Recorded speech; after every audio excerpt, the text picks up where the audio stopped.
He thought his robe would protect him forever, but when Judge Boasberg started shielding political insiders, Pam Bondi turned the entire system on its head. Pam Bondi stood behind the podium in Tallahassee, hair pulled tight, voice calm but deliberate. She wasn't reading from a script, no teleprompter, no notes, just a stack of sealed documents, her eyes locked with every lens and journalist in front of her. This is not political, this is about trust, and Judge Boasberg has broken it. That was the sentence that set off everything. It echoed across screens in living rooms, courtrooms, and conference halls. People didn't know what to make of it at first. A sitting judge facing criminal charges. It felt like something out of a political thriller, not Tuesday's morning news. But Bondi didn't flinch. Her voice cut through the noise of shocked murmurs. She didn't smile. She didn't need to. Just 48 hours earlier, whispers had started circling inside the Department of Justice. Quiet murmurs about a sealed file, an internal audit, and a highly sensitive case review involving Judge James Boasberg, a federal judge with years of experience, known more for his connections than his rulings, someone most Americans had never heard of until now. But Bondi had been watching for months. The catalyst, a late Friday decision in a D.C. courtroom where Judge Boasberg issued a restraining order blocking the deportation of 5 individuals with suspected ties to trendy Agua gang with a reputation that made even hardened ICE agents nervous. Bondi believed it was more than bad judgment. She called it judicial sabotage. What stung even more was how the ruling was delivered, verbally vague and with no written order to enforce. Homeland Security, operating under the assumption that the lack of a signed order gave them clearance, moved forward. Within hours, reporters were camped outside ICE field offices and protesters lined up in front of federal buildings. But behind the scenes, something else had snapped. Bondi had been in touch with DHS leadership and White House counsel that same night.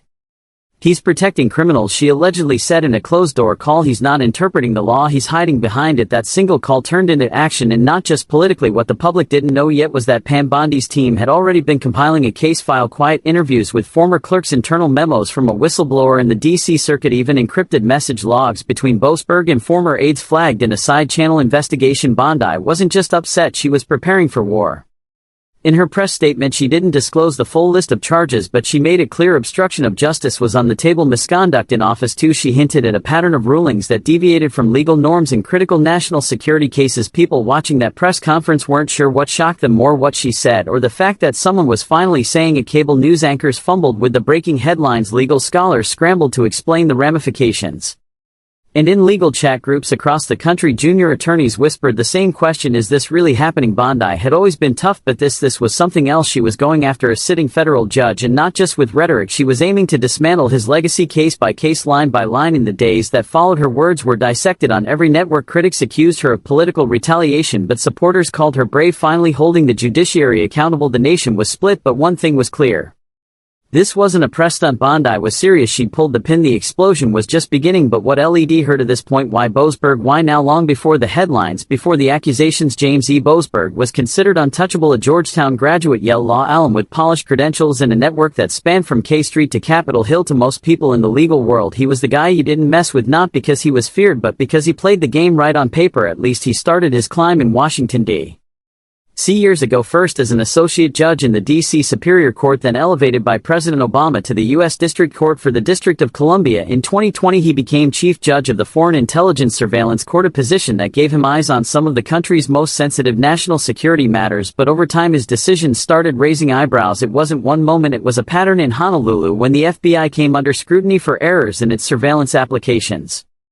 Boasberg was the one who reviewed the aftermath. His rulings were measured, some would say careful, but others saw them as weak, a slap on the wrist. Here a warning, there no consequences, no deterrent. Critics began to whisper that Boasberg had become too comfortable protecting institutions instead of holding them accountable. Pam Bondi was one of those critics. She had been keeping track silently while Boasberg's name kept popping up in cases with implications beyond the courtroom, especially cases involving immigration enforcement and the limits of executive power. To Bondi, he wasn't just making controversial rulings, he was shaping the battlefield from the bench. And then came the restraining order on the deportations. That ruling was different. It wasn't just legally fuzzy, it felt calculated. Bondi wasn't alone in thinking that DHS officials were caught off guard. "We got no paperwork," said one internal email. "Are we really going to ground flights because of a hallway comment from a judge?" The answer eventually was no. The flights went ahead.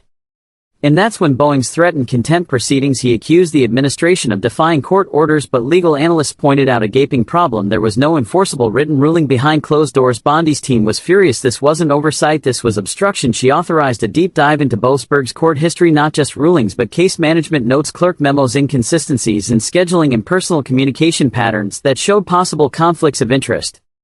And as they looked deeper, something strange kept surfacing: an unusual number of non-disclosed correspondences and cases involving encrypted technologies, namely Signal. Signal wasn't just a tech story, it was becoming a legal landmine. In early 2024, a lawsuit had emerged, small at first then louder, accusing senior officials under the Trump administration of using Signal to coordinate decisions on sensitive operations without leaving a paper trail. When that case landed on Boasberg's desk and red flags went up, not because he was biased yet, but because he had close ties to several people named in the discovery process. Still, he didn't recuse himself. He kept the case and then quietly pushed hearings into closed chambers, sealed witness lists, and limited press access. Bondi wasn't just irritated, she was convinced. She believed Boasberg had protected certain players in that case, either by shielding key evidence or delaying proceedings until the trail went cold. The DOJ started pulling call records, subpoenaing emails, and digging into timelines that didn't line up. And slowly a pattern started forming: delays in hearings, missing filings, and unexplained changes to access logs. Bond's theory: Boasberg was playing defense for people who didn't want those messages ever seeing the light of day. By the time the deportation order came down, Bondi had already decided where this was going. It was only a matter of when she'd make it public. But it wasn't just legal maneuvering that pushed her. Something happened behind the scenes, something personal. The room was narrow, dimly carpeted, and smelled faintly of a printer, toner, and coffee that had been sitting on a burner too long. Inside DOJ headquarters, just off Constitution Avenue in D.C., Bambi sat with a handful of senior advisors, arms crossed, jaw set. The white noise machine outside the door was humming, meant to keep conversations private, but the tension inside the room couldn't be masked. "We can't ignore this," she said, looking straight at Deputy Counsel Arlen Stokes. Not anymore. On the table between them sat a folder, slim but heavy. The kind of folder that didn't need thickness to be dangerous, just the right 3 or 4 pieces of paper perfectly timed. Inside were excerpts from encrypted Signal chats recovered through a quiet third-party subpoena. Someone on the periphery of the case had cooperated. They didn't leak it to the press, they sent it straight to Bondi's office, and there it was, a message sent from a federal staffer directly to Boasberg 2 months before he took the Signal Gate case. The language was vague but telling. "They're planning to dump some of it in late March," it read, "but don't worry, Jay, I've got it covered on our end." Pam had read it twice, maybe 3 times, before she realized her hands were shaking. Stokes tried to play it down. At first, could be nothing, could be misinterpreted, but she wasn't hearing it. "It's not just this message," she said, "it's everything stacked behind it. The patterns, the redactions, the verbal orders with no paper trail, the hearings shuffled out of public view. It's all too clean." And then she dropped the line that marked a turning point for her team: "I'm not letting this get buried in some inspector general's report 3 years from now." That's when everything shifted. The next 72 hours were a whirlwind: legal prep, PR strategy, internal briefings with the Office of Legal Counsel. They didn't want a leak, they wanted impact. But here's what the public didn't see: 2 days before the press conference, Bondi had a phone call with someone she trusted, an older federal judge in Phoenix who had been watching the Boasberg situation from a distance. No politics, no headlines, just years on the bench and a quiet understanding of how power works. "You sure about this, Pam?" the judge asked. "I am. You'll burn a lot of bridges." "I'm not here to make friends," and she replied, "I'm here to clean house." She didn't say it with anger, she said it with clarity. She knew what this would cost her politically, maybe personally, but she also knew what it would cost if she walked away now, because this wasn't just about legal integrity anymore. Earlier that year,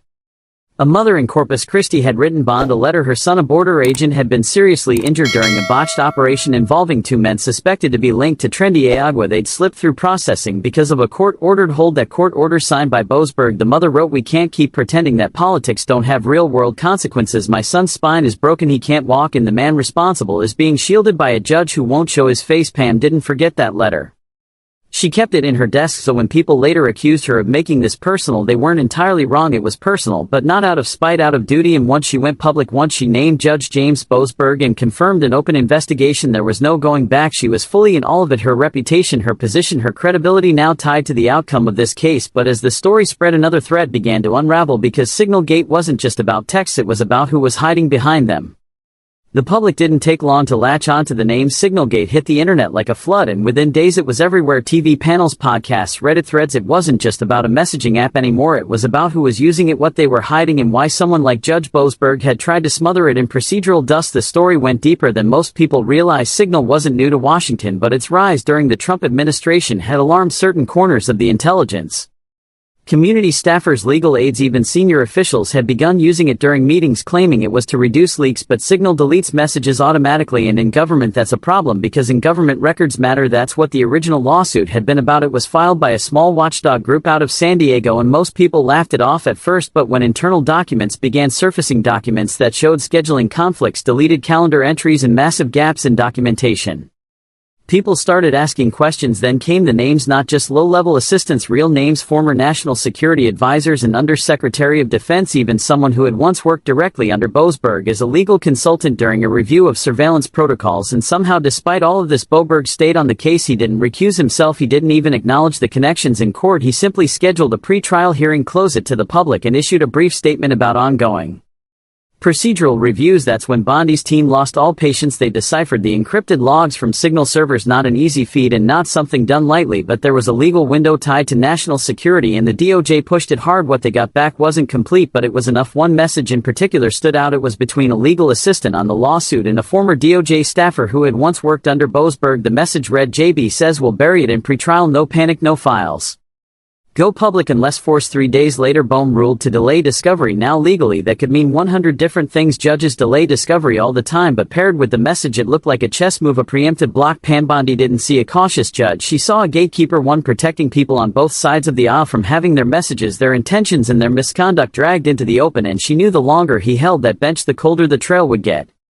She called a late-night meeting with her legal strategy team. "If we don't act now, the window closes. This case gets sealed forever and the public never hears a thing." One advisor, hesitant, asked, "You think he coordinated a cover-up?" "I think he knew who would be named," she said, "and I think he chose his loyalties." The phrase "chose his loyalties" would later get quoted in the Wall Street Journal, The Hill, and even NPR. It became a quiet rallying cry for those who saw Bondi's campaign not as revenge but as a fight to wrest control of the judicial process.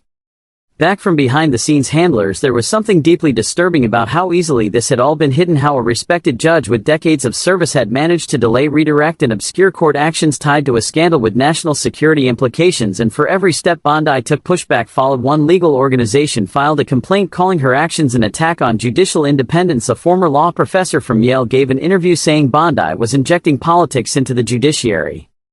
But the public was watching, and the question was simple: if Boasberg had nothing to hide, why wasn't he cooperating? But the answer to that question wasn't just about Boasberg anymore, because the deeper Bondi dug, the more names started surfacing. By the time Bondi filed formal charges, the ground was already shaking in D.C. She stood in the same press room, this time flanked by 2 senior DOJ investigators. No cameras were allowed inside during the internal briefings, but reporters were buzzing just outside, recording every word through the crack of an open door. Bondi's voice again was calm: "No theatrics, no fire, just facts. We believe Judge James Boasberg has knowingly interfered with federal investigations, misused his authority to shield select individuals from scrutiny, and compromise the integrity of our justice system. The Department of Justice is pursuing formal charges." The list was precise: obstruction of justice, misuse of judicial authority, willful concealment of evidence, and failure to recuse in a matter involving known conflicts of interest.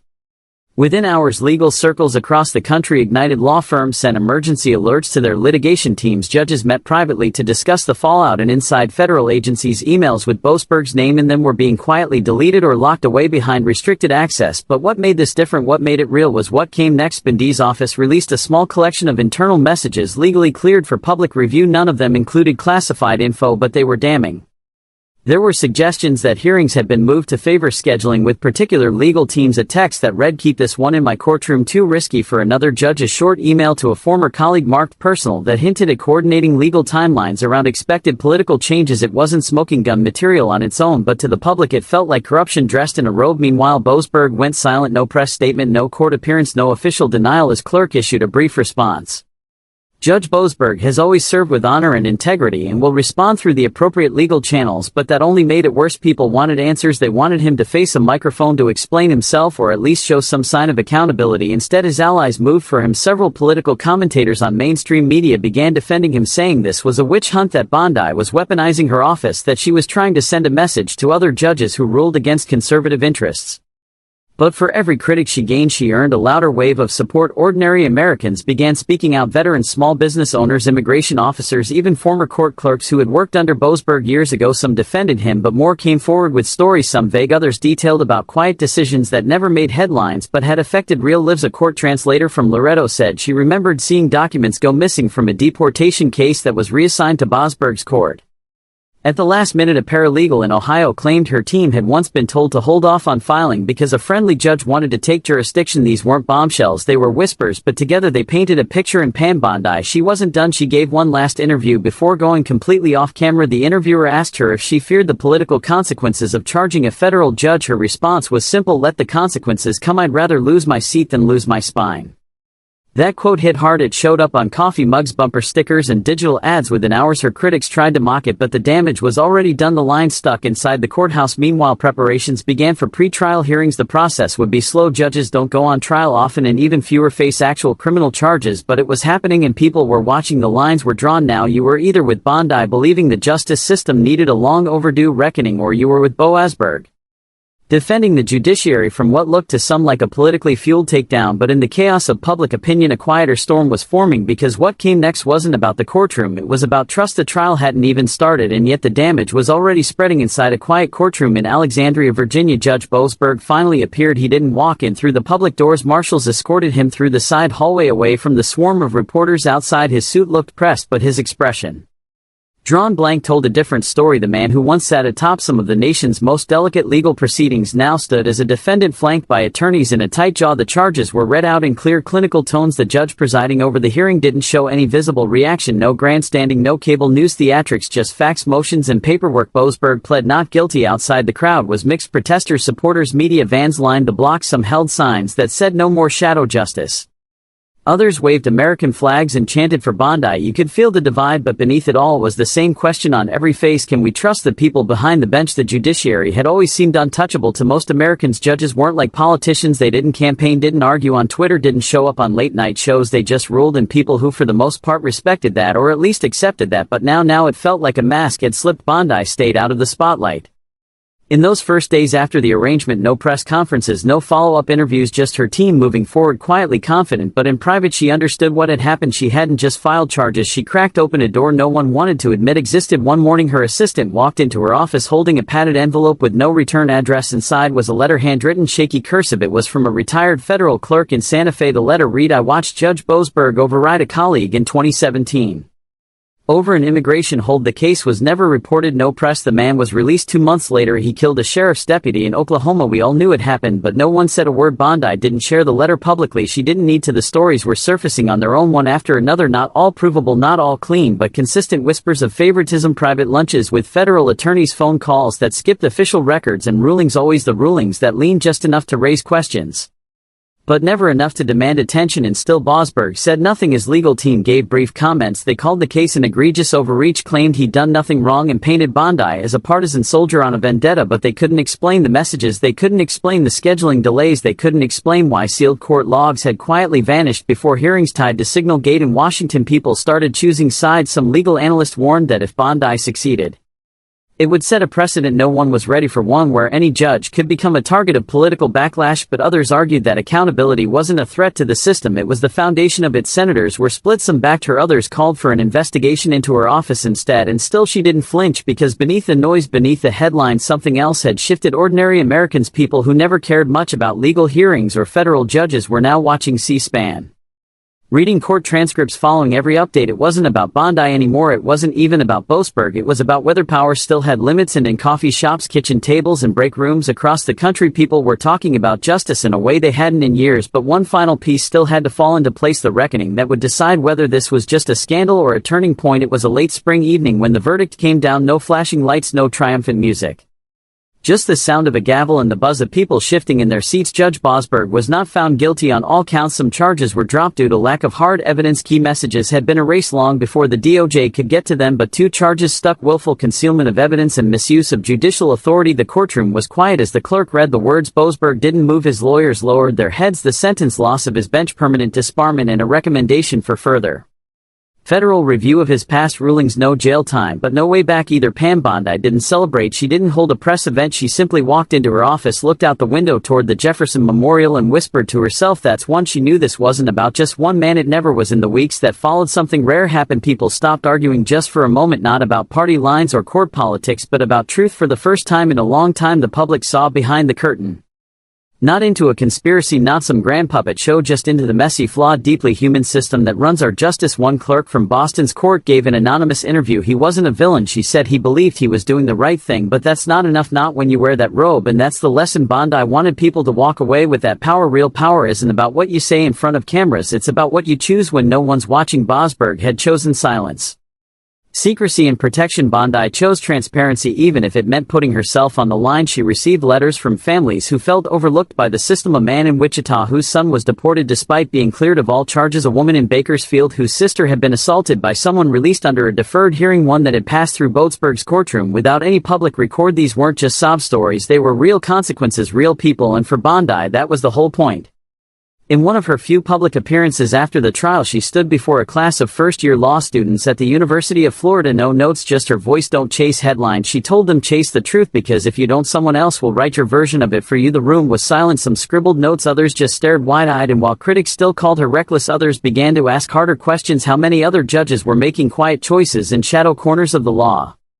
How many rulings were less about justice and more about protecting the machinery? The Justice Department quietly launched a new review system for internal complaints against federal judges. It didn't make front-page news, but it mattered because now someone was watching, and that's what accountability is really about. Not fear, not revenge, but presence. Being there, watching, not looking away. Pam Bondi had given the system a bruise, yes, but sometimes a bruise is what it takes to remind the body where it's weak. And as the dust settled, the story faded from the front pages. Boasberg moved out of D.C. His name slipped out of the headlines, but the echo of his fall stayed in the chambers where others now sat, robes freshly pressed, verdicts still in their hands. Let this be the lesson: even the highest bench can crack, and when it does, it's not about how hard the fall is, but what the rest of us learn from it. If you believe justice should always come with accountability, don't stay silent. Subscribe for more stories that bring the truth to light.